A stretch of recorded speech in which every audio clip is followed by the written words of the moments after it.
Guys, in today's video you'll be checking out some of the best Halloween home and decors available in the market. We have combined them according to their quality, capacity, price, user satisfaction and ease of use. You can find out more info about them in the description box below.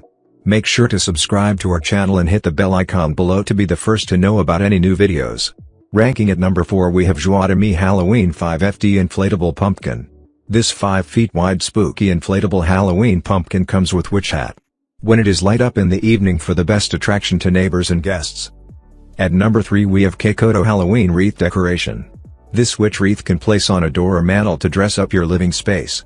This decorative lifelike wreath ideal for mantles, front doors, front porch wall decoration, and others Halloween decorations. At number 2 we have Valerie Madeline Halloween Decoration.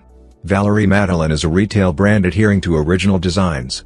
This Halloween wreath comes with scary skeleton holding a wood sign writing "Enter if you dare." It is the best way to scare your neighbor and friends hanging it at the front door or window. At number 1 we have Joadame Halloween Decoration.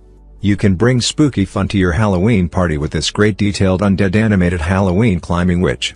Now it's your turn. Let us know in the comment box below as this video helps you to find the best Halloween home and decor for your need.